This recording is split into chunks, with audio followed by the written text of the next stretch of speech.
afternoon, and thanks for joining us. I'm Judy Simpson. When it comes to agriculture and life sciences education, there are important connections between the University of Vermont and the Miner Institute in Chazy, New York. Today we're going to learn about the unique relationship between UVM and Miner and the benefits it offers to students, especially when it involves horses and summer internships. Joining me from UVM is Extension Equine Specialist Betsy Green, and along with Betsy is Equine Manager at the Miner Institute, Karen Lassell. Thanks so much for coming in. Glad to be here. Thank you. Betsy, you've said publicly many times that part of the success of UVM's equine programs is because of Miner Institute.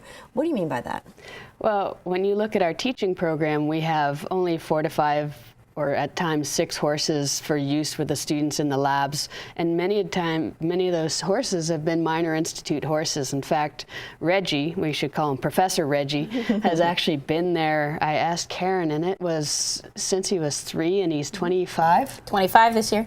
So, and he's a horse. He's a horse, yes. Yes, well, and he has just done a great job teaching students how to, as far as riding, handling. He's stood for being clipped and everything with hands-on. And we've also had horses that are of different levels. Sometimes when we have students that are very well-versed in horsemanship, we've had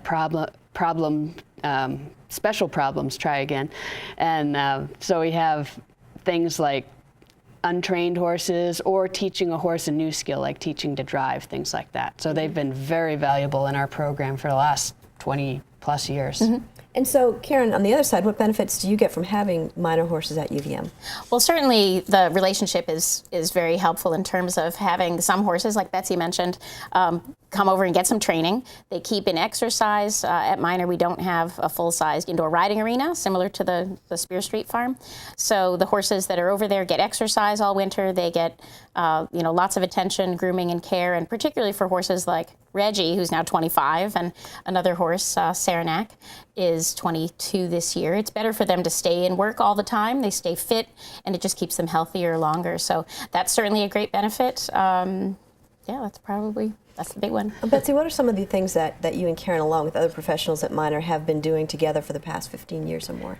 Well, of course, you're very familiar with the Everything Equine and Canine, and Karen and her counterpart Katie over there have been wonderful for providing seminars and demonstrations. There are times when we have, like for instance, when we had Andrew McLean here this past time, we had 3 or 4 Miner horses in the workshop, in the arena parts of it, both under saddle and in hand.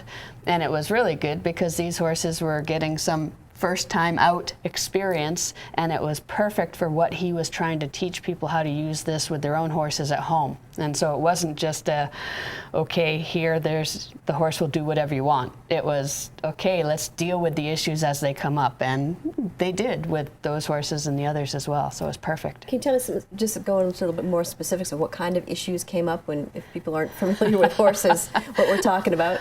Well, I think exposed to a new experience, one of the things Andrew's talking about is how to approach when things go wrong, because you can make a difference to help it or help it become worse. So if you act, if they're afraid and spooking, if you're trying to avoid that area, then you make it so that they're more scared the next time and they're not going to deal with it. But if you work through in consistent training methods and you were handling them, you can talk about that as well. Sure, absolutely. It's like Betsy said, it's a lot of new environments. The horses may get nervous or be afraid, and a lot of his training techniques that day were on how to, maintain calm control of the horse so that they're paying attention to you and trust you as a leader, so that you can go into new and different environments. Hopefully, take that experience and be able to bring it to another farm or another event, and have the horse be with you as a partner and paying attention and stay safe.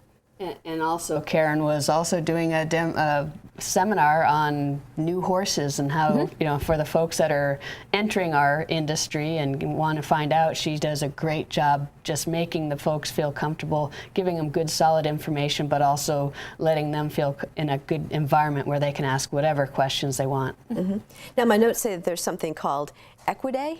Equiday. So every March we have a seminar at Minor Institute. It's free and open to the public, and we bring in speakers on equine topics. And Betsy has routinely been a speaker for me, and same sort of thing is, Betsy's, very down-to-earth way of approaching things and using the science as well, really helps to drive home easy facts that people can take home. So Betsy's routinely been one of my go-to speakers, and I've appreciated that over the years. Karen, you have horses in educational programs, so tell us more about Minor and how it got started.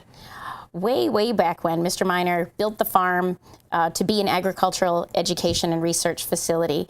And the original dairy barn is now where our horses are, and that's the picture you're seeing here is some food being loaded, or some corn, I believe, being loaded into the silos. But this barn now is our horse barn. And this is what it looks like today. So the riding arena is out there in front, and one of the silos is still standing, but this beautiful old barn houses our horses and the breeding program. So, and again, another great shot of the dairy cows that used to go up into that barn, and this is the stomping ground for our Morgan horse breeding program today. And Mr. Minor did at the time. There were work horses that did all of the work on the farm. So there's a long history of equines on the farm. They're now used for the recreational part of the program and teaching those things. So just a great aerial view of the overall shot of the farm and the historic place that we've got. Yeah, and it covers a lot of territory. So the horses now are used. We're up in the barn.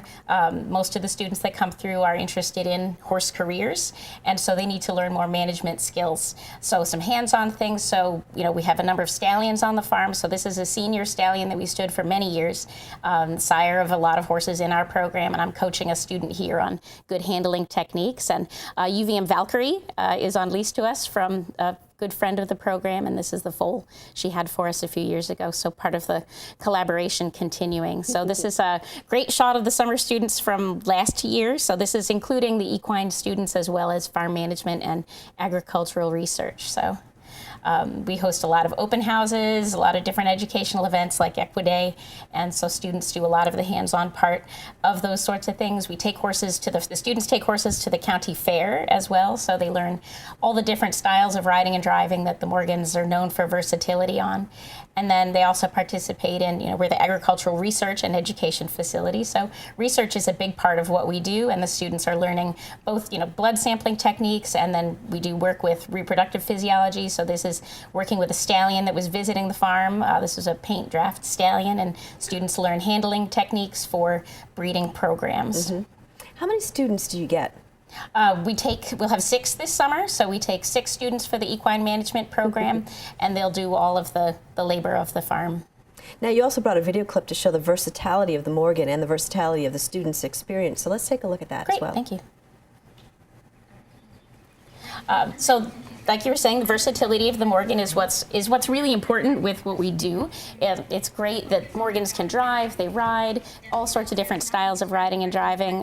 Here we're demonstrating it as an open house, but the student driving this horse actually is a UVM graduate. She did the year-long internship at Minor Institute as well.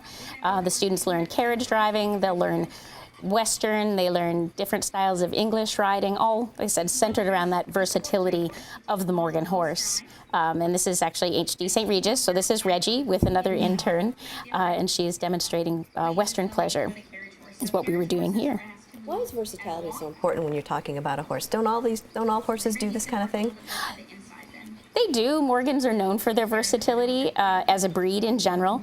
They're very trainable, smart horses, and they work well. Mr. Minor did have Morgans as well. We know that for a fact. But they're a great horse for students to learn on because of their versatility. They're easy keepers, so students can have at any different point of a day, where we don't specialize just in driving or just Western. Mm-hmm. Students may have exposure to all these different things all in one day. So it's a real diverse experience for them. That's pretty terrific. Now, joining us now is a woman who's an alumnus of the summer experience in equine management at Minor. Kristen Anderson was there in the summer of 2013. Thanks for being with us. Tell me a little bit about your experience. So my experience at Minor kind of changed my life, you can say.